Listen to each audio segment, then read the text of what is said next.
जीत चुके हो तुम दुनिया से, ये अहम है तुम्हारा। हार चुके हो तुम खुद से, ये वहम है तुम्हारा। नमस्कार, मैं हूं विजय त्रिवेदी और आपने देखना शुरू कर दिया है हमारा खास शो सत्य की विजय, यानी सिर्फ सच।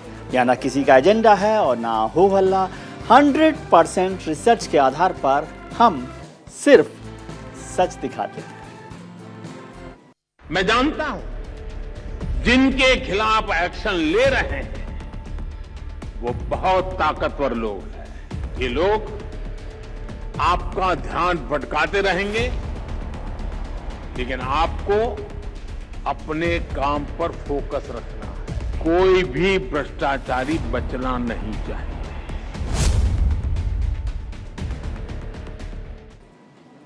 सुप्रीम कोर्ट से विपक्षी दलों को झटका लगा। 14 विपक्षी पार्टियों ने एक साथ मिलकर एक याचिका दायर की थी।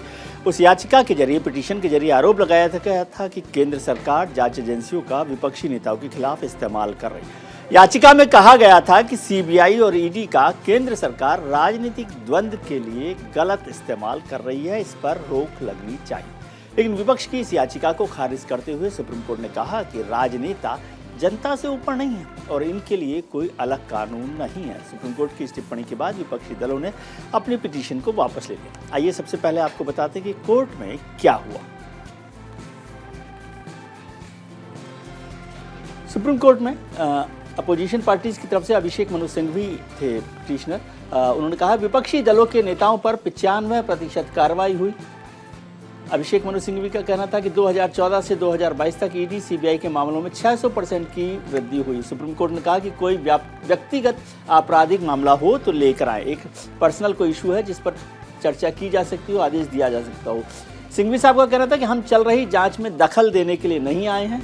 सुप्रीम कोर्ट ने कहा कि नेताओं को विशेष इम्यूनिटी नहीं दी जा सकती, यानी कि कोई खास बात नहीं है कि नेताओं को खास तौर पर ट्रीट किया जाए। सिंघवी साहब का कहना था मुकदमे दर्ज करने का ग्राफ बढ़ा है, सजा का ग्राफ घटा है। सुप्रीम कोर्ट ने कहा क्या हम इस आधार पर आरोपों को रद्द कर सकते हैं। कन्विक्शन रेट को लेकर कांग्रेस की लीडरशिप में 14 विपक्षी दलों की सुप्रीम कोर्ट में दायर याचिका के तर्कों से चीफ जस्टिस चंद्रचूड़ सहमत नहीं हुए। इसके बाद विपक्ष की ओर से वकील अभिषेक मनु सिंघवी ने याचिका वापस लेने का फैसला किया और कहा कि सत्ता के दुरुपयोग को लेकर जब उनके पास मजबूत तथ्य सामने आएंगे तो वे फिर से कोर्ट आएंगे। विपक्षी दलों ने सीबीआई और ईडी जैसी केंद्रीय एजेंसियों के मनमाने इस्तेमाल को लेकर सुप्रीम कोर्ट में दायर याचिका में क्या तर्क दिए थे, उन तर्कों पर एक बार नजर डालते हैं। विपक्षी दलों की तरफ से जो तर्क दिए गए थे पिटीशन में, उसमें कहा गया कि 2013 से 2014 से लेकर 2021-22 तक सीबीआई और ईडी के मामलों में 600% की वृद्धि हुई है, इजाफा हुआ है। ईडी ने 121 नेताओं की जांच की, उसमें से 95% विपक्षी दलों के नेता थे। 95% जो नेता थे वो विपक्षी दलों के थे। सीबीआई ने 124 नेताओं की जांच की, उसमें भी 95% से अधिक नेता विपक्षी दलों के थे। ये पिटीशन में तर्क दिया गया था, विपक्षी दलों की तरफ से तर्क दिया गया था। सरकार विपक्ष को कमजोर करने और डराने के लिए एजेंसियों का मिसयूज कर रही है, ये आरोप लगाया गया विपक्षी दलों की तरफ से। सरकार कोर्ट के निर्धारित ट्रिपल टेस्ट का भी उल्लंघन कर रही है, ये भी कहा गया। उसमें तर्क दिया गया था, लॉजिक दिया गया था कि इस तरह की बात हो रही है कि ट्रिपल टेस्ट का भी उल्लंघन कर रही है सरकार, ये सुप्रीम कोर्ट में कहा गया विपक्ष की तरफ से। गिरफ्तारी और रिमांड के लिए जांच एजेंसियां ट्रिपल टेस्ट का इस्तेमाल करें, इसका तर्क दिया गया था, इस पर जोर दिया गया था विपक्ष की तरफ से, विपक्षी दलों की तरफ से कि गिरफ्तारी और रिमांड के लिए जांच। केंद्रीय जांच एजेंसियों के दुरुपयोग के खिलाफ सुप्रीम कोर्ट में दायर विपक्षी दलों की याचिका खारिज करने के बाद केंद्रीय मंत्री अनुराग ठाकुर ने क्या कुछ कहा, ये आपको एक बार सुनाते हैं। करोड़ों रुपए का भ्रष्टाचार करने के बाद जब जांच शुरू होती है तो कभी सड़कों पर उतरते हैं, कभी सदन रोकने का काम करते हैं। सभी भ्रष्टाचारी एक मंच पर आने का प्रयास करते हैं, लेकिन ये जनता में भी इनका चेहरा बेनकाब हुआ है और कोर्ट में भी असलियत जानने का मौका मिला है। जांच में सहयोग करें। देखिए, भ्रष्टाचार का वैसे भी नेतृत्व कांग्रेस ही कर रही है और भ्रष्टाचारियों का भी। मैं जानता हूं जिनके खिलाफ एक्शन ले रहे हैं वो बहुत ताकतवर लोग हैं। ये लोग आपका ध्यान भटकाते रहेंगे, लेकिन आपको अपने काम पर फोकस रखना है। कोई भी भ्रष्टाचारी बचना नहीं चाहिए।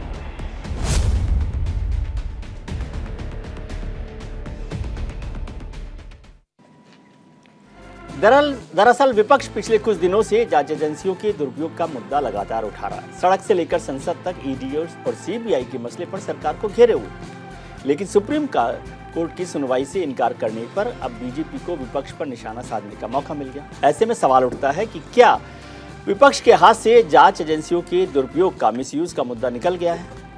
क्या नेताओं के लिए अलग कानून होना चाहिए? और क्या अब जांच एजेंसियां निष्पक्षता से जांच करेंगी? आज इसी मुद्दे पर चर्चा करेंगे। हमारे साथ जुड़ रहे हैं खास मेहमान, भारतीय जनता पार्टी के प्रवक्ता सुदेश वर्मा साहब, राजनीतिक विश्लेषक शिव भाटिया साहब, शिवसेना उद्धव बाला साहब ठाकरे गुट के प्रवक्ता आनंद दुबे साहब और संविधान विशेषज्ञ शम्स ख्वाजा साहब। आप सबका बहुत बहुत स्वागत है। भाटिया साहब, आपसे बात शुरू करते हैं। सुप्रीम कोर्ट ने जिस तरह से इस पिटीशन को 14 दलों की पिटीशन को खारिज किया और कहा है कि नेताओं के लिए अलग से कानून की जरूरत नहीं है, आप समझते हैं कि नेताओं को इम्यूनिटी मिलनी चाहिए? मेरी अर्ज ये है इस पे। नहीं विजय जी, इसको आप इस तरह से ना लेके जी, आप इस तरह से भी ले सकते हैं कि सुप्रीम कोर्ट ने इसका संज्ञान लेते हुए ये कहा है कि अगर आप हमारे पास केस टू केस लेके आते हैं और ग्रुप ऑफ केसेस को लेके आते हैं तो we are ready to listen. उन्होंने एक रूट हमको दिया है कि जब भी अगर आप आए तो आपको इस रूप में आना है, कोर्ट के दरवाजे आपके लिए खुले हैं और राजनीतिक रूप से आप राजनीतिक लड़ाई लड़िए, लेकिन कोर्ट का और लीगल बैटल जो है वो इस रूप से आप हमारे पास ला सकते हैं। आप इसको रिजेक्शन नहीं कह सकते। रिजेक्शन तब होती जब आर्गुमेंट नहीं होते। आर्गुमेंट हुए, उन्होंने मौका दिया कि इसको वापस लेके आप दोबारा आ सकते हैं उसी रूप के अंदर। तो इसके अंदर कमी कहाँ रह गई? आज देश की 14 पार्टियां, विपक्ष की सबसे प्रमुख पार्टियां जो देश का 65 से 70% लोगों का नेतृत्व करती हैं, वो इकट्ठी होकर अपने ग्रीवेंसेस को कोर्ट के पास लेके जाती हैं और कोर्ट उसका संज्ञान लेते हुए उस पर डिस्कस करने के बाद, उस पर आर्गुमेंट करने के बाद और सुनने के बाद अपना निर्णय ये देता है कि आप जब भी आए तो केस टू केस आइए। हम इस तरह से सर केस टू केस तो कर ही सकते हैं, केस टू केस की कोई बात ही नहीं कर सकते हैं। नहीं, जो उन्होंने बात कही गलत है और कौन सा ठीक है, नहीं, उनका जो मूल मुद्दा था कि नेताओं को तो अलग कानून बनाना चाहिए नेताओं के लिए, ये मुद्दा मैं आपसे समझना चाहता हूं। और दूसरी जो बात मुझे समझ आई कि पॉलिटिकल जो लड़ाई है उसको आप अदालतों के कंधे पर ना लड़ें।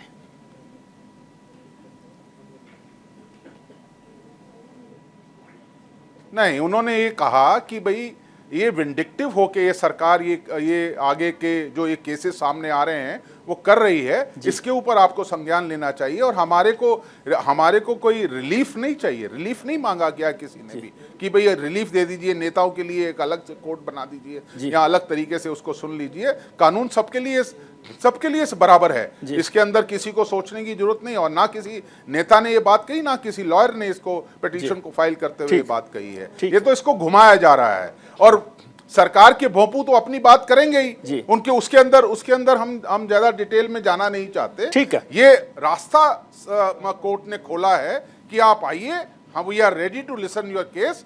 जिस तरह से भी आप आएंगे हम उसका संज्ञान लेंगे और उसके ऊपर निर्णय करेंगे। जी, आनंद दुबे साहब, क्या मतलब था इस पिटीशन का, मुझे समझाइए। शिव भाटिया साहब ने समझाया, आप समझा सकते हैं मुझे कि क्या मतलब था? आपको रिलीफ चाहिए नहीं था, नेताओं के लिए कुछ चाहिए नहीं था, फिर किस लिए आप गए थे? और आपको नहीं लगता कि ये पॉलिटिकल लड़ाई है? विजय जी नमस्कार जी। देखिए, ऐसा है कि हमारे देश के नेता और जनप्रतिनिधि जी ये जनता की सेवा के लिए आते हैं जी, ये जनता की सेवा करते हैं। आप इनको यदि पकड़ लेंगे जबकि उनकी कोई गलती नहीं है जी, उन्होंने कोई भ्रष्टाचार किया नहीं है जी, और आप उन्हें फंसा देंगे किसी न किसी झूठे सच्चे केस में जी, तब वो परेशान होते हैं जी। यही सारी विपक्ष की इस समय मांग है कि क्या आप ईडी और सीबीआई का जिस प्रकार से सरकार, अब कुछ लोग इसे उपयोग कह रहे हैं, कुछ लोग दुरुपयोग कह रहे हैं, अपनी अपनी भाषा का इस्तेमाल कर रहे हैं जी, लेकिन क्या ये दबाव तंत्र की राजनीति सही है या गलत है? सारे विपक्षी नेताओं ने, 14 दल के नेताओं ने माननीय सर्वोच्च न्यायालय के पास एक गुहार लगाई कि आप ध्यान दें, आप देखें कि दूध का दूध और पानी का पानी क्या है। इसमें कोई हैरानी की बात नहीं है, जाना ही चाहिए लोकतंत्र में। हम लोकतंत्र के सबसे बड़े देवता के पास गए, उन्होंने कहा कि ठीक है, आपकी याचिका हम खारिज करते हैं, हमें इसमें कुछ समझ में नहीं आया, या जो आप चाहते थे वो हम नहीं कर पाए, कोई बात नहीं। अब इनसे भी एक बड़ी अदालत है, जनता की अदालत, हम उसमें जाएंगे, हम उसमें जाएंगे, एक मिनट विजय, हम उसमें जाएंगे। लेकिन क्या कभी लोकतंत्र में यदि हम पर कोई अन्याय होगा, कोई दबाव होगा, कोई हमें दबा के खत्म करना चाहता है, तो हम अदालतों में न जाएं? ये कौन सी नई बहस हो गई कि अदालत ने नहीं, इस पर कौन बहस कर रहा है कि नहीं जाए? ये कहना है, हम तो ये आपसे समझना हम कहाँ कह रहे हैं कि आप मत जाइए। हम वही समझा रहे हैं विजय सर, हम वही समझा रहे हैं कि एक हमें कहीं मन दुख हुआ, हम एक बहुत बड़ी अदालत के पास गए, हम शायद हमारे अंदर कुछ कमी होगी कि हम समझा नहीं पाए होंगे, वो अलग विषय है। लेकिन ये जो हो रहा है, ये सच हो रहा है और ये बिल्कुल न्याय प्रणाली से हो रहा है, ये भी हम मानने तैयार नहीं है। क्योंकि ईडी और सीबीआई का यदि दुरुपयोग नहीं हो रहा है तो केवल विपक्ष के नेताओं को ही निशाना क्यों बनाया जा रहा है? आप बीजेपी के भी 10, 20, 25, 50 नेताओं को पकड़ के जेल में डाल दीजिए, लोग ताली बजाएंगे, लोग कहेंगे यार ये तो सरकार बड़ी न्याय करती है, प्रजा प्रजा में भेद नहीं करती। लेकिन आपके ऊपर सवाल तब उठते हैं जब आपके दागी नेता बच जाते हैं और दूसरी पार्टी के दागी नेता आपके वॉशिंग मशीन में जब साफ, तब कार्रवाई क्यों नहीं होती? ये तो बहुत बड़ा प्रश्न चिन्ह है विजय सर। बिल्कुल ठीक है। सुदेश वर्मा साहब, मैं शम्स ख्वाजा साहब से इसका लीगल एस्पेक्ट समझूं, लेकिन उससे पहले आपसे भी एक पॉलिटिकल जवाब मैं चाहता हूं कि जो बात हो रही है, फैक्ट्स है कि बहुत सारे केस बढ़ते जा रहे हैं विपक्षी दलों के नेताओं पर, जैसा कहा गया, पिटीशन में भी कहा गया। और दूसरी बात जो भारतीय जनता पार्टी करेगी, बड़ा झटका क्या है? कोर्ट में जाना तो एक प्रोसेस है हमारे यहाँ के लीगल प्रोसेस को, और जब आप सुन नहीं रहे तो कोई तो सुनेगा, कहीं तो जाएंगे। देखिए, गैंगिंग ऑफ द करप्ट, जी, गैंग की तरफ जब आप जाते हैं और वहां ब्लैंकेट बोलते हैं कि आपके खिलाफ पूरा सरकार लग गई है, जी, तो निश्चित ही सुप्रीम कोर्ट का जो फैसला है बहुत सराहनीय है। जी, और ये जो बोल रहे हैं कि रास्ता खोल दिया है, रास्ता तो हमेशा खुला हुआ है। जी, रास्ता बंद कब था? जी, अगर आपको लगता है कि रास्ता बंद था तब खुलने की बात आती है। क्या राहुल गांधी जी नहीं गए थे नेशनल हेराल्ड केस में? उनको बोला कि जाइए निचली अदालत में जाइए। जी, रमा फिसाई केस जब बना था, आज बेल पर है 50,000 के दोनों माँ बेटा। ये कोर्ट का एक प्रक्रिया के थ्रू हो रहा है ना, ठीक है। इसमें सरकार कहाँ से आ गई? जी, सरकार को, अपनी सरकार की जो एजेंसियां हैं, अगर आपने करप्शन किया अपने कार्यकाल में तो इन्वेस्टिगेट कर रही है। जी, आप अगर रिस्पॉन्सिबल विपक्ष के नेता है तो आपको तो बोलना चाहिए खुल के, आओ भाई इन्वेस्टिगेट करो, क्या दिक्कत है? जी, आप डर क्यों रहे हैं भाई? अगर आपने कुछ नहीं किया है तो कोई आपके खिलाफ नहीं कर सकता। तब प्रताड़ना का विषय बनता है, तब आप जाएंगे कोर्ट में कि प्रताड़ित कर रहा है। आप तो पहले ही कोर्ट को बोले नहीं, इन्वेस्टिगेट ही मत करने दो, तो आपका जो सारा माल बाहर आ जाएगा। उन्होंने ये नहीं कहा कि इन्वेस्टिगेट मत करो, वो कह रहे हैं कि और आपके मित्र और भी हैं जो आपके आसपास बैठते हैं। हाँ हाँ, वही उन्हीं की मैं कह रहा हूँ। उनका कहना था कि आपके आसपास के जो मित्र हैं उन पर भी थोड़ा जांच करवा लेते हैं। अरे भैया, आपको लगता है तो जाइए ना, कोर्ट के थ्रू करवा लीजिए। जितने भी यूपीए काल के दरमियान हुआ था, 2G 3G जितने भी घोटाले हुए थे, तब कोर्ट के संज्ञान में हुए थे। जी, जो इंक्वायरी हुई थी, इन्वेस्टिगेशन हुए थे, जी, इसमें कोई बीजेपी का हाथ नहीं था। ठीक है। उसमें यूपीए सरकार थी, ये तो अपना इन्वेस्टिगेशन नहीं कराते ना। जी, तो कोर्ट ने कराया, जाइए कोर्ट में बोलिए ये लोग करप्ट थे और इनका ऐसा हो गया, हमने रोका है क्या वो रास्ता? आप तो अपने को बचाने के लिए जा रहे हैं।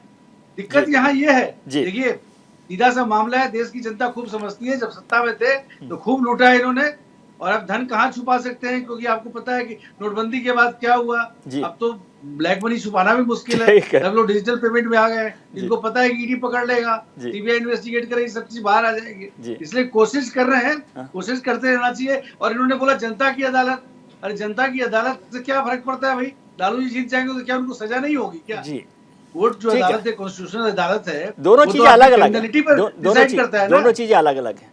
ठीक है, शम्स ख्वाजा साहब, आप मुझे समझाइए इसमें दो चीजें। एक तो ये कि पिटीशन में क्या फ्लॉ रहा था कि इस पर चर्चा नहीं हुई, पहली बात मैं समझना चाहता हूँ।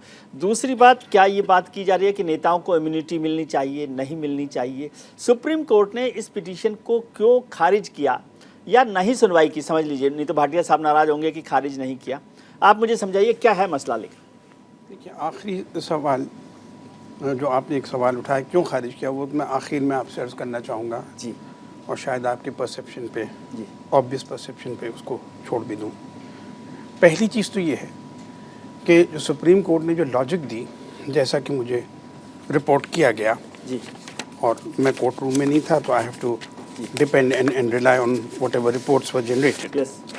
सुप्रीम कोर्ट ने कहा कि कानून जो है वो सबके लिए एक है जी और राजनीतिक लोगों के लिए, नेताओं के लिए वो अलग नहीं हो सकता। जी जिस ज़मीन पे इस केस की लड़ाई, लीगल लड़ाई लड़ी जा रही है, उस ज़मीन को समझना बहुत ज़रूरी है। जी वो ज़मीन है रिप्रेजेंटेशन ऑफ पीपल्स एक्ट। जी वहाँ एक कानून था जिसको हम कहते हैं section 84 of the representation of people's act. वो कानून था। जी उस कानून को सुप्रीम कोर्ट ने एक मिसपरसेप्शन से लिली थॉमस जजमेंट में उसको रद्द किया। जी वो कानून वहाँ उल्टा। जी उसके बाद जो बचा कानून है डिस्क्वालिफिकेशन ऑफ लेजिस्लेटर्स का, इंक्लूडिंग एमपीज का, वो कानून किसके लिए है?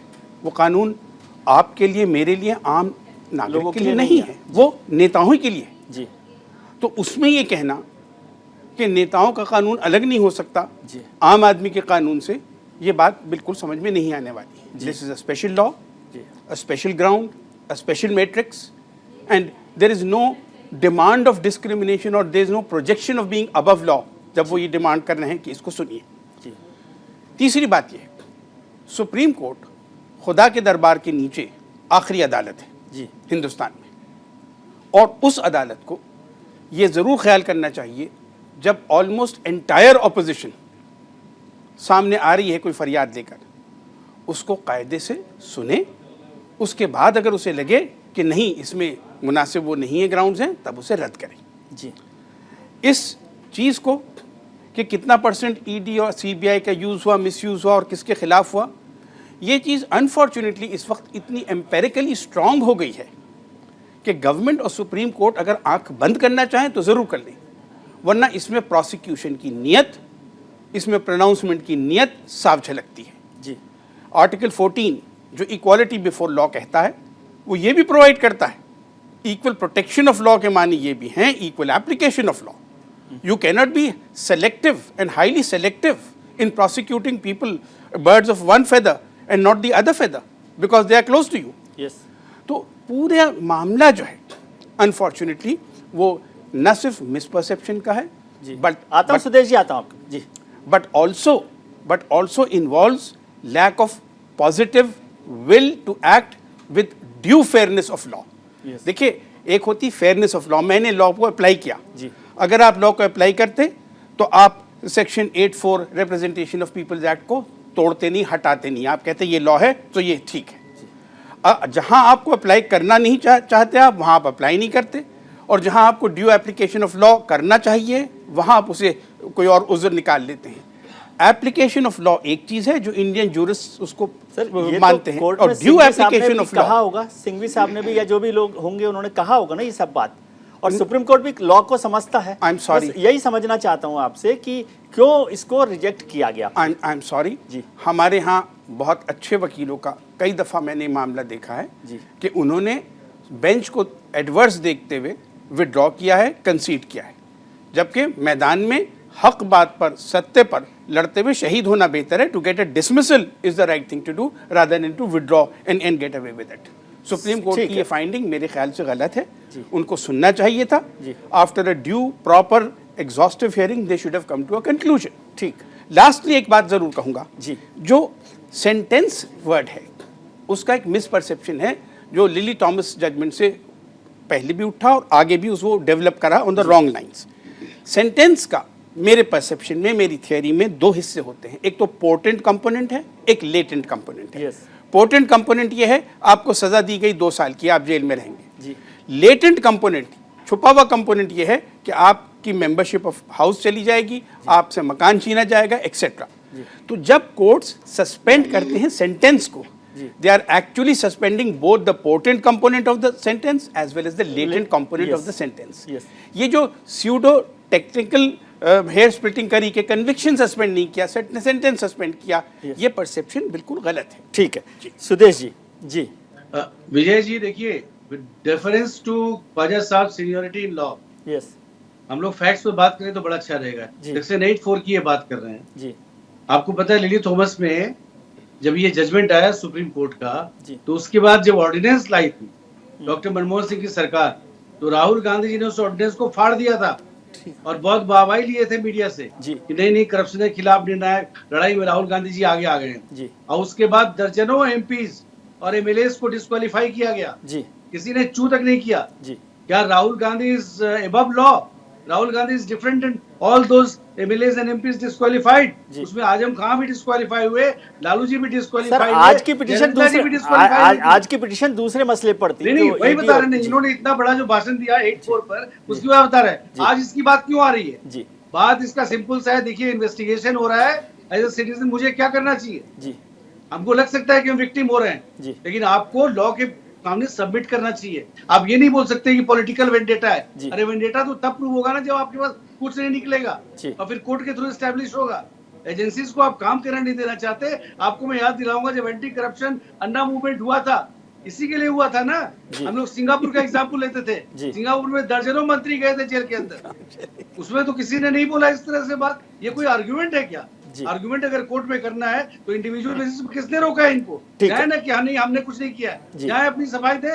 ठीक है दुबे साहब। विजय सर जी देखिए, भारतीय जनता पार्टी किस प्रकार अहंकार में डूब गई है। इतने वरिष्ठ संविधान और कानून के विशेषज्ञ ख्वाजा साहब ने इतनी बेहतरीन तरीके से सब कुछ समझाया। ठीक है लेकिन एक मिनट आप अपने बारे में बोलिए। ठीक है, आप अपने बारे में बोलिए, शांति रखिए। आप कोई आप राजनीति में सुदेश जी अब ठीक है, अब उनको बोले नहीं। आप राजनीति में ठीक है, आप क्या ओवर रूल आप राजनीति में हैं, आपको इतनी शालीनता होनी चाहिए। कोई व्यक्ति बोल रहा है तो सुने धैर्य से, आपकी बारी आएगी हम बोलेंगे। आप हमारे पर अटैक करके ही बोलना तो आप बोलिए ना, जब आपकी बारी आएगी तब आप उसको काउंटर अटैक करिए। सुदेश जी जब आपकी प्लीज बारी आएगी खड़ा होइए ना प्लीज। हमारे शोल्डर बच्चों के विजय जी सुदेश जी एक छोटा सा उदाहरण देता हूँ जी। जब आदरणीय संजय राउत साहब को जी गिरफ्तार करने पुलिस गई जी, उन्हें जेल में रखा 100 दिन जी आदरणीय हाईकोर्ट ने उस समय कहा कि इनकी गिरफ्तारी बनती ही नहीं थी जी, ईडी को फटकार लगाई थी जी।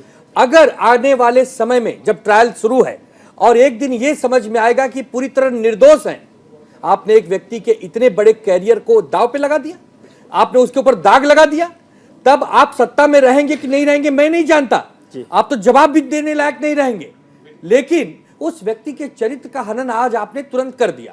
अगर इसके खिलाफ में विपक्ष के बड़े बड़े नेता सुप्रीम कोर्ट के पास जाके कहें कि साहब आने वाले समय में ऐसा दुष्प्रचार न हो, ऐसा कोई दबाव की राजनीति न हो, इसके लिए आप जरा इसकी मॉनिटरिंग करें, इसको देखें और ये मतलब इस पर भी आप राजनीति करेंगे कि ये लोग वहां गए। अरे वाह वाह वाह, बीजेपी ने तो रोका खारिज हो गई। अरे सुप्रीम कोर्ट ने फटकार लगाई। साहब बीजेपी ने रोका थोड़ी था आपको जाने के लिए। हम गए जी, हम गए, लेकिन जैसा ख्वाजा साहब ने बताया कि सुनना चाहिए था जी, सुन लेते, डिबेट हो जाती, ये काम भी सुदेश जी का हो जाती जी, दूध का दूध पानी का लेकिन विड्रॉ ही कर दिया। माने बात कहें तो कहें, किससे कहें मैं नहीं समझ पा रहा। हम आदरणीय सुप्रीम कोर्ट का बहुत सम्मान करते हैं, नतमस्तक होते हैं, लेकिन अंत में तो हमें जनता की अदालत में जाना ही होगा एक समय के बाद। तब हम जनता से कहेंगे भाई आप फैसला करो अब जनता की अदालत और सुप्रीम कोर्ट या नहीं। ख्वाजा साहब आपके पास फिर से मैं समझना चाहता हूं कि क्या फ्लॉ रहा कि ये मामला सुप्रीम कोर्ट में गया, और क्या आप समझते हैं कि एक पॉलिटिकल बैटल को हर बार अदालत तक ले जाना है, ये अदालत के कंधे पर जो लड़ाई लड़ने की पॉलिटिकल लीडर्स की आदत है, ये ठीक लगती है आपको? देखिए, जहाँ पर पॉलिटिकल बैटल में क्वेश्चन ऑफ लॉ या क्वेश्चन ऑफ कॉन्स्टिट्यूशन इन्वॉल्व हो, वहाँ उसका बेस्ट फोरम सड़कें नहीं हैं, उसका बेस्ट फोरम अदालतें हैं जी। और इस मौजूदा मामले में कुछ हमारे भाई इसको राहुल गांधी या बीजेपी की नज़र और चश्मे से देख रहे हैं। मेरा वो काम नहीं जी। जो कॉन्स्टिट्यूशन का नज़रिया है, आज अगर राहुल गांधी के खिलाफ हो सकता है, कल वो नरेंद्र मोदी के खिलाफ हो सकता है, कल वो किसी और के खिलाफ हो सकता है जी। तो मुझे नरेंद्र भाई से कोई अदावत, राहुल साहब से कोई हमदर्दी इस सिलसिले में मैं नहीं कह के बोल सकता, क्योंकि किसी भी वकील का काम कायदे में कॉन्स्टिट्यूशनल ज्यूरिस्ट का ही नहीं होता।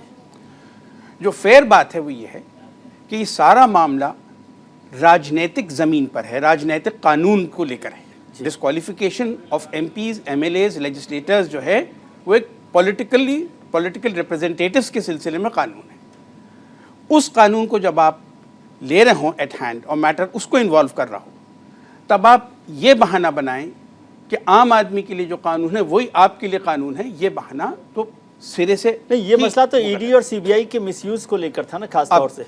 अब जब कोई एलिगेशन कर रहा है, देखिए सीबीआई जो है is not created by an act of parliament, Yes. It is only created by an executive order of the home ministry. Yes, जो एजेंसीज हैं, जो टूल्स हैं, इंस्ट्रूमेंटैलिटीज हैं स्टेट की, अगर उनका दुरुपयोग होता है और इतना कंसिस्टेंटली दुरुपयोग होता है, तो इससे पहले कि सुप्रीम कोर्ट ये माने कि उनका दुरुपयोग हो रहा है, उसको स्टैटिस्टिक्स और उसको जो वो एम्पेरिकल डाटा है वो मंगा के देख लेना चाहिए। ठीक है। आपके कितने लोग करप्ट हैं, कितने लोग ईमानदार हैं आपके यहाँ, और वही आदमी जो करप्शन में बहुत ही मुलव्वस थे, चाहे वो कोई और कर्नाटका के भूतपूर्व चीफ मिनिस्टर हों, चाहे वो कहीं और के हों, चाहे कहीं और के हों, वही जब आपकी पार्टी में आ जाते हैं तो उन पे से करप्शन का कोई मामला रहता नहीं, न ईडी उनके पास आएगी न सीबीआई।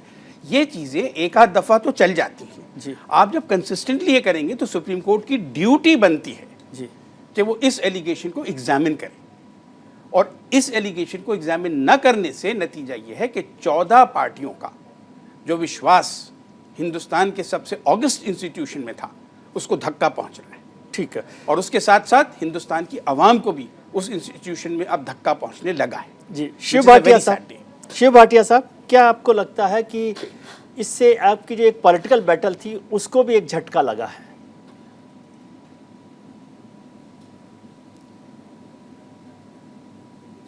नहीं विजय जी, मैं इसको कोई झटका नहीं मांगता हूं जी। आप ये समझिए कि 14 पार्टियों को, जो देश के 65 से 70% लोगों का नेतृत्व करती हैं, उसको कोर्ट क्यों जाना पड़ा? जी। क्योंकि कानून का राज है ही नहीं जी। विंडिक्टिव पॉलिटिक्स के रूप में इस देश के अंदर जिस तरह से लोकतंत्र की हत्या हो रही है, उसको बचाने के लिए ये पॉलिटिकल बैटल को जाना पड़ा, लीगल बैटल लड़ने के लिए।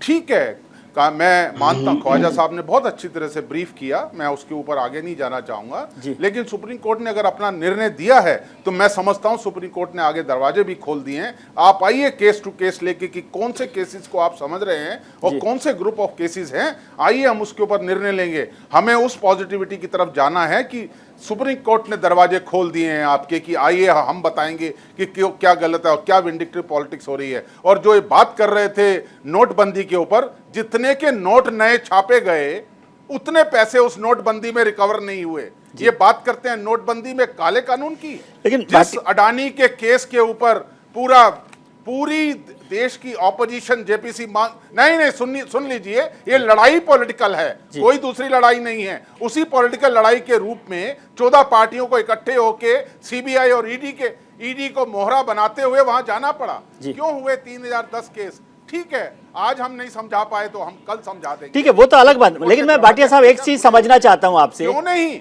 जब सुप्रीम कोर्ट ने कमेटी बना दी 6 लोगों की, मैं विजय जी, ये चीजें पॉलिटिकल ही जुड़ी हुई हैं। हाँ, तो ये इसको आप इसी तरीके से रोक के नहीं रख सकते। मैं तो यही कह रहा हूं कि पॉलिटिकल, मैं तो खुद ही कह रहा हूं सर कि पॉलिटिकल लड़ाई लड़ते हैं आप। लेकिन मैं आपसे एक बात समझना चाहता हूं भाटिया साहब, कि आपकी बात ठीक है, विंडिक्टिव है, शिव जो सुदेश जी के इशारे पर सीबीआई ईडी काम कर रही है, लेकिन क्या इस लड़ाई को लोग ऐसा देख रहे हैं कि भाई आप ये कह रहे हैं कि सिर्फ हमारे भ्रष्टाचारी क्यों पकड़ रहे हो, आप ये नहीं कह रहे हो कि हम ईमानदार हैं। तो ये लड़ाई है कि हमारे भ्रष्टाचार को मत पकड़िए, उनके भ्रष्टाचार को पकड़िए। यदि कानून के लेवल पर जाएं, इंडिविजुअल केस पर जाएंगे, तो क्या आप इस आधार पर छोड़ सकते हैं कि सुदेश जी के जो दोस्त हैं वो आपने उनको नहीं पकड़ा इसलिए मुझे भी छोड़ दीजिए? क्या ऐसा लगता है आपको? विजय जी, 10 करोड़ रुपया इनके एमएलए के घर से पकड़ा जाता है, वो केस कहाँ है जी? वहां कहाँ गई सीबीआई और ईडी? कोई नहीं गया। और जिनके ऊपर ईडी के केसेस चल रहे थे उन्होंने बीजेपी ज्वाइन कर ली, वो केसेस बंद हो गए। कानून का राज है कहाँ? आप बात उसी की तो कर रहे हैं, पॉलिटिकल विल की बात करने वाली हो रही है। और ये पॉलिटिकल लड़ाई है और देश के लोकतंत्र को बचाने की लड़ाई है। और आज अगर 14 पार्टियां, मैं बार बार कह रहा हूं, जो देश के इतने बड़े सेगमेंट का नेतृत्व करती हैं, उन्होंने कोर्ट का दरवाजा खड़खड़ाया है। आज अगर आप समझते हैं कुछ कमियां रह गई होंगी या कोर्ट ने संज्ञान लेने के लिए आगे के दरवाजे खोले हैं, तो हमें आगे की लड़ाई और आगे तेजी से लड़नी पड़ेगी। सरकार कानून व्यवस्था को बचाते हुए कानूनी तरीके से चलती है, कॉन्स्टिट्यूशन से चलती है।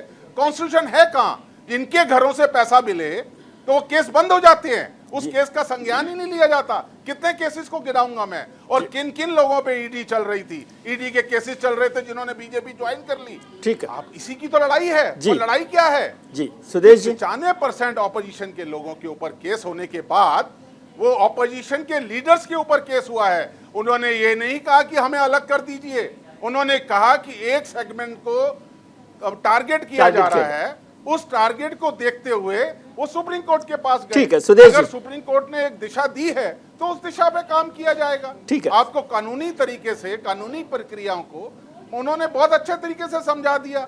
आज कुछ कमियां रह गई हैं, वो कल पूरी हो जाएगी। ठीक है सुदेश जी, रही सुदेश बात जी, राहुल जी की, राहुल गांधी के केस में लोअर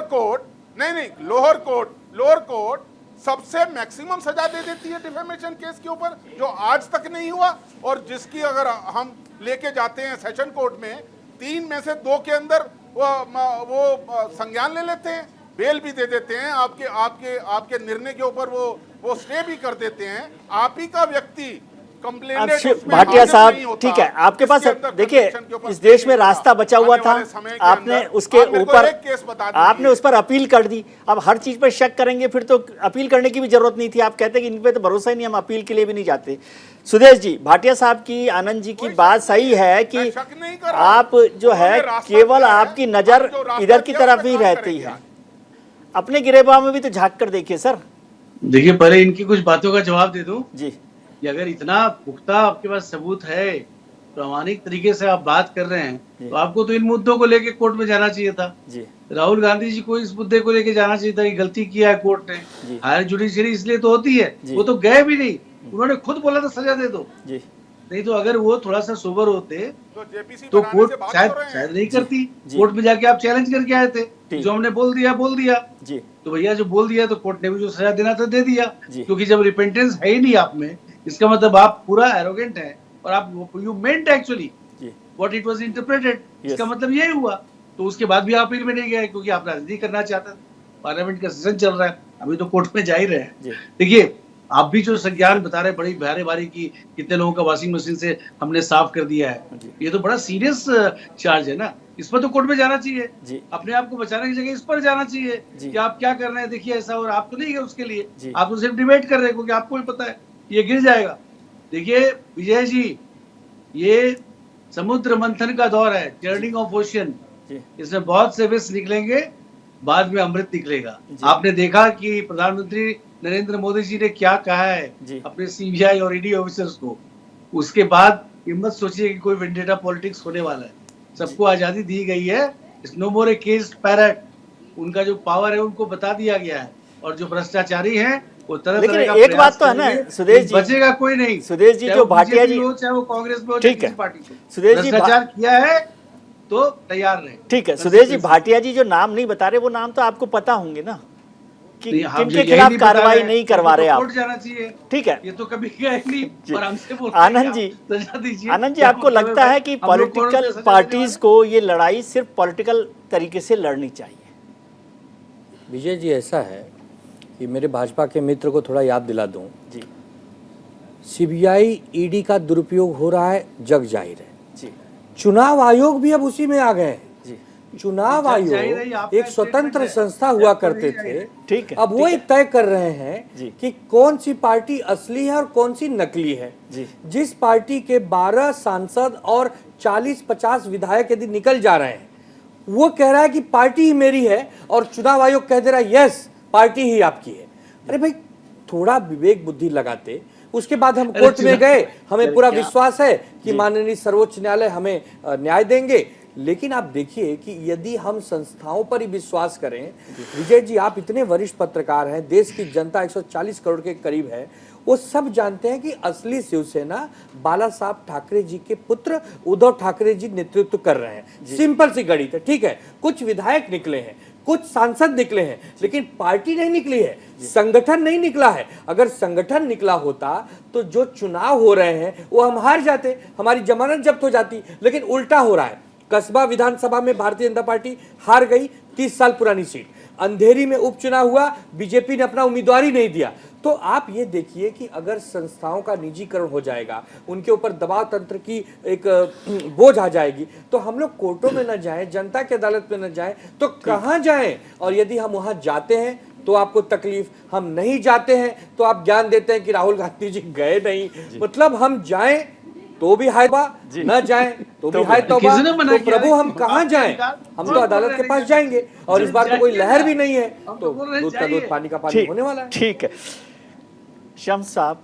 विजय जी, जी जी बोल दीजिए, छोटे से कमेंट कीजिए, फिर मैं ख्वाजा साहब के पास आऊंगा। देखिए विजय जी, जी जिसका मामला चुनाव आयोग ने तथ्यों के आधार पर किया, एक प्रक्रिया है उसके आधार पर किया, उस मामले को डिबेट में कहीं भी आप घुसेड़ दीजिए, ये सही बात नहीं है। आप अपने उस दिल पर पर एक हाथ रख अलग के चर्चा हो कहिए, सकती है। आप अपने और दिल कोर्ट पर में हाथ रख के अगर आपको कहिए इतना कि यदि हम विवाद आपसे लगा, अलग नहीं कोर्ट हुए ने होते आपको क्रेडिट तो नहीं क्या दिया। आप कहते कि तो शिवसेना बात उद्धव देखिए, जी की आपकी नहीं है? जीत और हार से विजय जी इनसे पार्टी की पूछिए originality तय नहीं कि होती यदि है। हम इनसे अलग नहीं हुए Constitutional होते प्रक्रिया है, तो इस जिंदगी उसके भर तहत कहते तय होती कि है। शिवसेना उद्धव जिसका ठाकरे जी की जनता की है, अदालत में झंडा लेके आपका चलते हमारा। लाइन नहीं decide होता है। वाह, जैसे कोर्ट इनसे के दूर हो process के गए, through होता है। पूरा नैतिक का ज्ञान कोर्ट के उलट प्रोसेस गया। पे भरोसा करते हैं, नहीं पूरा करते हैं। बहा ठीक दिया। ठीक ठीक है ख्वाजा साहब जी, ये जो बार बार बात हो रही है, अब आजकल हम लोग हर जो संस्था है, अभी बात हो रही थी कोर्ट की बात हो रही है, ईडी सीबीआई की बात हो रही है, अब चुनाव आयोग की भी बात हो रही है, तो जो सिस्टम हमारे यहाँ है किसी पर तो भरोसा हमें करना पड़ेगा ना,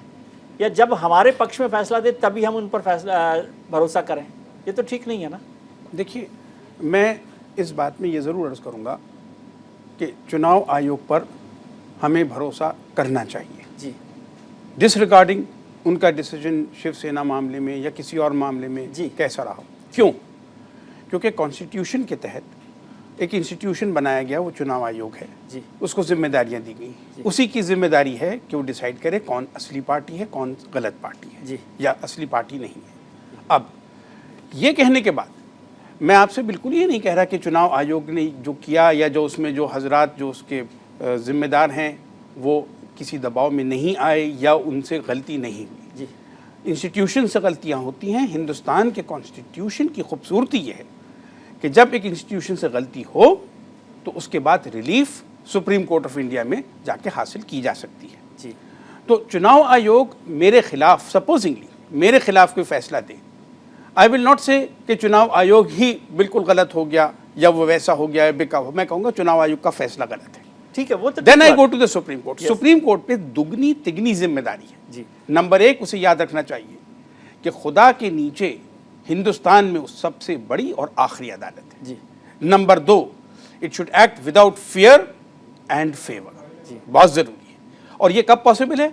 जब उसमें जजेस जो बनाए जाएं, मुंतखब किए जाएं, अपॉइंट किए जाएं, वो जजेस उस बैकग्राउंड के हों जो फियर और फेवर से हटकर बचकर चलते रहे हों। जी और अगर आपने अपने वकील को, करीबी वकील को जिसने आपको कई जुर्मों से बचाने में मदद करी हो, उसी को आपने सुप्रीम कोर्ट का जज बना लिया, फिर आप उसको चीफ जस्टिस बना दें। एक और कोई साहब हो, वो अपने ज़मीन का दावा ख्वाजा साहब, लगा आप के- बहुत सीनियर एडवोकेट हैं, लीगल पूरे प्रोफेशन में आपका बहुत लंबा अनुभव है। ये ऐसा लग रहा है जैसे सब गड़बड़ आज ही हो रही हो। ये जो प्रोसेस है जजेस के अपॉइंटमेंट का, मैं उस पर कमेंट नहीं कर रहा क्योंकि मैं तो समझता ही नहीं, मैं तो समझता नहीं कि कैसे अपॉइंटमेंट होता है और क्या हो रहा है। ये आज भी जो हो रहा है वो पिछले 50 साल से ऐसा का ऐसा ही हो रहा है, पहली बात। ठीक है, दूसरी बात, आपने कहा इलेक्शन कमीशन या कोई भी संस्था ने गलत फैसला किया, कर सकते हैं, ये भी ठीक है, उस पर भी कोई बात नहीं। लेकिन मान लीजिए उसी फैसले को सुप्रीम कोर्ट अपहोल्ड कर दे, तो फिर आप कहेंगे नहीं सुप्रीम कोर्ट भी बायस्ड है, तो फिर तो कोई रास्ता नहीं, वो भी आप कर सकते हैं, लेकिन कोई चीज़ को तो मानने पड़ेंगे। आप चुनाव हारेंगे तो आप कहेंगे ईवीएम मशीन खराब है, आपकी पार्टी तोड़ दे तो आपका इलेक्शन कमीशन खराब है, एक दिन आप कहेंगे कोर्ट को कि टाइगर जिंदा है, एक दिन आप कहेंगे नहीं टाइगर जो है कहीं पर किसी के साथ चला गया, पालतू हो गया। तो ये जो सिस्टम है इसकी बात मैं समझना चाहता हूँ। बहुत अच्छा ऑब्जर्वेशन है आपका। अब आई एम वेरी हैप्पी आपने ये ऑब्जर्वेशन पेश किया। देखिए, नीचे इलेक्शन हारने पर ईवीएम को हम बुरा भला कह सकते हैं जी, चुनाव आयोग के फैसले को हम गलत कह सकते हैं जी। सुप्रीम कोर्ट अगर गलती भी करेगा हाँ, तो हमारे कॉन्स्टिट्यूशन बिल्कुल ठीक की, है, हमारे मुल्क की मर्यादा है कि हम उसको गलती को मानेंगे जी, और उस गलती को उसी से ठीक कराने की कोशिश करेंगे, और अगर नहीं ठीक होगी तो कड़वा घूंट पी के हम बैठ जाएंगे। जी, that is what it is. Yes, हमें कॉन्स्टिट्यूशनल इंस्टीट्यूशंस का अगर हम नहीं उसको रख रखाव रखेंगे तो हमारे मुल्क की जो प्रणाली है वो बिखर जाएगी। We will become another Pakistan. जी, that should not be allowed to happen. Yes. और इसमें बहुत रोल है गवर्नमेंट का, इसमें बहुत रोल है नहीं, लेकिन ऑपोजिशन एक का, फैसले इसमें बहुत पर रोल है आप जजेस- जैसे लोगों का। लेकिन सर एक फैसले पर, और फैसला भी नहीं है, कुछ एक ऑब्जर्वेशन पर आप जजेस के अपॉइंटमेंट तक पहुंच जाएं, ये तो गंभीर मसला है ना। देखिए मैं इसलिए अर्ज कर रहा हूँ ना जी। कि जब ये सवाल आता है कि चुनाव आयोग से और वो गलती भी हुई, आज कोई बदला नहीं है, इस सरकार ने बदला हो कोई फैसला जजेस के अपॉइंटमेंट का, इस सरकार ने बदला, कुछ नहीं बदला। कॉलेजियम का सिस्टम पिछले 50 साल से चल रहा। जी हाँ। तो फिर और आपने सुना होगा मुझे किसी और मौके पे कि कॉलेजियम के सिस्टम को बावजूद उसकी कमियों को रिकग्नाइज करते हुए मैंने बहुत ओपनली डिफेंड किया। और जब ये कहा गया ऑपोजिशन की तरफ से, तो प्राइम मिनिस्टर ने, होम मिनिस्टर ने, लॉ मिनिस्टर ने तो जजेस नहीं बनाए ना। जी जी बिल्कुल सही फरमाया आपने। उन्होंने काफ़ी हद तक उसमें कंट्रीब्यूशन तो किया है, लेकिन बनाए उन्होंने नहीं है। बिल्कुल सही फरमा रहे हैं आप। लेकिन मैंने उस वक्त भी ये कहा था कि जब कॉलेजियम में जजेस के अपॉइंट करने की बारी आती है, देन लोग ये कह रहे थे कि both the government and the non political sectors and the judiciary should have equal play. मैंने कहा बिल्कुल नहीं, judiciary should have the upper hand. जी, क्योंकि वो उस प्रोफेशन के हैं, उसको जानते हैं, जजेस को जानते हैं, मिजाज जानते हैं वकीलों का। ठीक है। मैंने उस वक्त ये बात कही। तो जो बात मैं कह रहा हूँ वो वाजिब बात कह रहा हूँ, न कि पक्षपात की किसी नहीं से। वाजिब, हम उस पर सवाल that's नहीं where कर- it is. मैं समझने के लिए बात कर रहा हूँ, है ना। शिव भाटिया साहब, ये समझाइए बात कि ये हज पर जाने से पहले अब सारे घर के बदल डालने की जो स्टाइल है, ये कितना काम करेगी? अब जितने खाए चूहे खा लिए, अब हज पर जा रहे हैं और अब आप करेंगे नहीं हम सारे ही घर के बदल डालेंगे।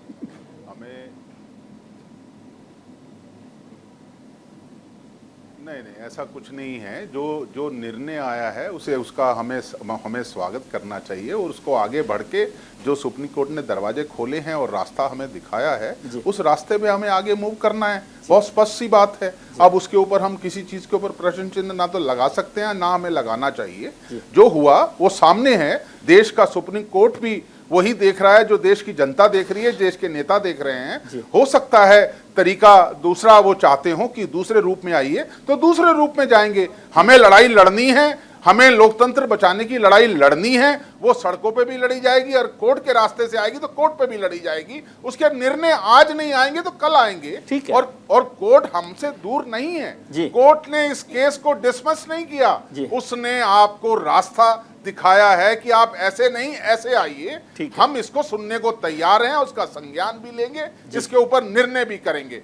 क्या उसमें अंदर गलत है? क्या रिजेक्शन हो गया? क्या देश की 14 पार्टियों को, क्या इस देश की सुप्रीम कोर्ट इग्नोर कर सकती है? उन्होंने कोई इग्नोर नहीं किया। उन्होंने कहा कि जिस रूप में आप आए हैं इसको ठीक करके लाइए, हम सुनने को तैयार हैं। तो उसमें आने वाले समय में ठीक हो जाएगा। अगर पीछे निर्णय गलत हुआ लोअर कोर्ट का, क्या हाई कोर्ट बदलते नहीं है? क्या आज मलयालम टीवी को, जिसको केंद्र की सरकार ने बैन कर दिया था और हाई कोर्ट ने उसके ऊपर स्टैंप लगा दी थी, सुप्रीम कोर्ट ने बदल के उसको रिजेक्ट कर दिया? सर ये रोज हमारे यहाँ लीगल प्रोसेस में होता है, इसीलिए मैंने कहा कि शक नहीं करना है, इसीलिए हमने कहा होते आए हैं। जी ठीक है, वो बात तो आनंद दुबे साहब, ख्वाजा साहब ने भी जैसे बात की कि आपके पास इलेक्शन कमीशन पर, पहले शब्द से पहली लाइन से यही बात बोल रहा हूं। ठीक है आनंद दुबे साहब, इलेक्शन कमीशन पर सवाल करने का और उसको जवाब देने का एक मौका आपके पास कोर्ट में जाने का तो है ही, वो रास्ता तो सबके पास खुला ही रहता है। दूसरा आपने कहा कि जनता की अदालत में, तो जनता की अदालत में आप जाकर बता सकते हैं जनता को कि भाई ये इलेक्शन कमीशन ने फैसला गलत किया था। तो इसमें क्या लड़ाई है बताइए? लेकिन हर बात पे सवाल खड़ा कर देना इंस्टीट्यूशन पर, ये थोड़ा सा गंभीर मसला। नहीं, कोई लड़ाई नहीं है। जब चुनाव आयोग ने हमारे खिलाफ में फैसला दिया, हम तुरंत सुप्रीम कोर्ट गए।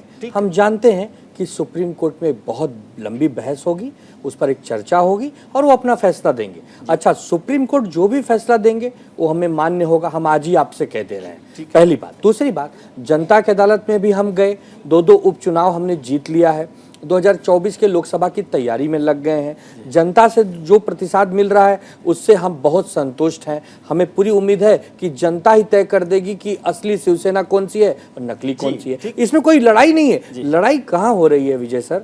लड़ाई वहाँ हो रही है कि जब हम अपनी बात इनसे कहते हैं तो ये हमारी बात सुनते नहीं। जैसे आज लोकसभा और राज्यसभा का जो सीट का अपना ये जो बजट सेशन है, आज देखिए ना इसकी स्थिति क्या है। करोड़ों रुपए स्वाहा हो गए। हम लोग जो टैक्स देते हैं उससे ये देश की पूरी यंत्रणा चलती है। आज एक दिन बहस नहीं, पहली बार हुआ कि सरकार बहस नहीं करवा रही। अगर विपक्ष कुछ कहता है, आंदोलन करता है, कूद अच्छा, करता मुझे है। लगा कि आपकी सुदेश जी से दोस्ती हो गई है तो आपने कहा हाउस चलने ही मत दीजिए ताकि कोई सवाल ना खड़ा करें सरकार से। नहीं नहीं नहीं विजय सर, देखिए दुर्भाग्य देखिए हम लोगों का कि हम संख्या बल में कम हैं तो हम उत्पात मचा ही नहीं पा रहे हैं। हम तो संख्या में कम हैं।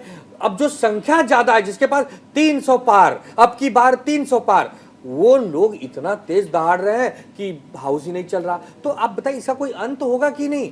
आपने 20-25 दिन स्वाहा कर दिए, तो अब आप पे अब जिसके जिसके क्षेत्र की समस्याएं सुननी थी, जिसके जिसके प्रश्न सवाल थे, वो तो सब मिट्टी में आपने मिला दिया।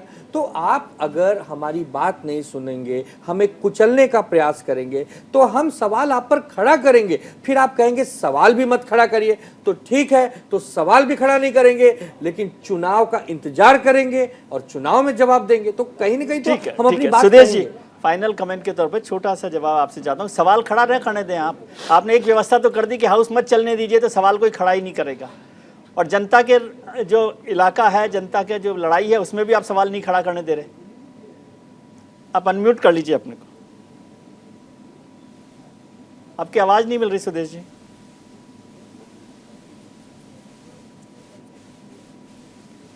उन्होंने अपनी आवाज आप खुद ही अनम्यूट म्यूट कर ली। लीजिए सुदेश जी।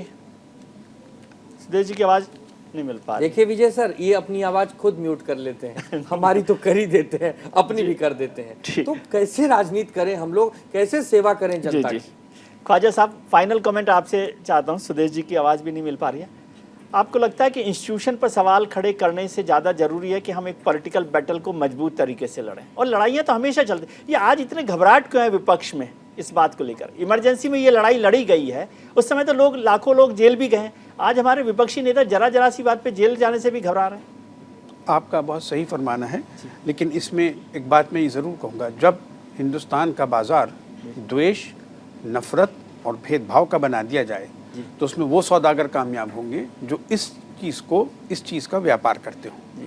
और अगर हिंदुस्तान का बाज़ार कानून, न्याय, भाईचारे और इंसाफ का बनाया जाएगा तो फिर उसमें वो सौदागर कामयाब होंगे जो उन चीज़ों को कहते हो, उन चीज़ों का प्रचार। ख्वाजा साहब, आप इतने अनुभवी आदमी हैं, इमरजेंसी की लड़ाई में यदि ये भाव आज जो मैं देखता हूँ, माफ़ कीजिए, हमारी अपोजिशन पार्टीज का, कि उनको डर लगता है कि ईडी का हो गया, सीबीआई का हो गया, या जेल जाने का जो डर है, तो इमरजेंसी तो शायद ही कभी खत्म हो पाती। लाखों लोग जेल गए। आपने कफन जो लोग बांधते हैं ना, वो जिंदगी को जीते हैं। देखिए, आपने बहुत सही फरमाया, और ये कोई जवाब नहीं है कि अपोजिशन पार्टी के लीडर्स जो हैं वो पैसा इलीगल, हराम का बना के बैठे और फिर कहें कि ईडी हमारे पास ना आए। जी, ये उसूल की बहुत ही इम्पोर्टेंट चीज़ है कि हर पॉलिटिकल लीडर को, चाहे वो एमपी हो, एमएलए हो, ईमानदार होना चाहिए। चलिए, सभी लोगों को ईमानदार होना चाहिए। इस बात के साथ हम खत्म कर रहे हैं बातचीत को। आपका बहुत बहुत शुक्रिया सुदेश जी, शिव भाटिया साहब, आनंद दुबे साहब और ख्वाजा साहब, आपका बहुत बहुत शुक्रिया कि आपने वक्त निकाला। आज हमने शो की शुरुआत में आपसे एक सवाल पूछा था कि क्या विपक्ष के हाथ से जांच एजेंसियों के दुरुपयोग का मुद्दा निकल गया है। इस पर 56% लोगों ने हाँ के पक्ष में वोट किया है, यानी उनको लगता है कि ये लड़ाई थोड़ी सी कमजोर पड़ी है। वहीं 44% लोग इसके पक्ष में नहीं हैं। आपने राजनेताओं की बात सुनी, हमारे पैनलिस्ट की बात सुनी। अब छोटी सी बात मेरी भी, यानी विजय भी। कहते हैं हार के आगे ही जीत है, ये बात अक्सर सुनने को मिल जाती है। अब सवाल उठता है कि क्या जीत का रास्ता हार से होकर जाता है? क्या हार जीत का मार्ग प्रशस्त करती है? क्या हार को जीत मान लिया जाए? क्या हार होने पर हार से सबक लेकर जीतने की कोशिश नहीं करनी चाहिए, या हार जीत से परे अपने कर्तव्य पथ पर अग्रसर होना चाहिए? इस तरह के कई सवाल उठते हैं, लेकिन बात केवल सवाल की नहीं है, कुछ और भी है जिसे जानना समझना जरूरी है। और ये बात जितनी जल्दी समझ में आ जाए वो विपक्ष के लिए बेहतर है। बाकी तो आप खुद समझदार हैं। आज के कार्यक्रम में इतना ही। उम्मीद करता हूं कि आपके लिए आने वाला कल आज से बेहतर हो। आप अपना ख्याल रखिए और उनका ख्याल रखिए जो आपका ख्याल रखते हैं। नमस्कार।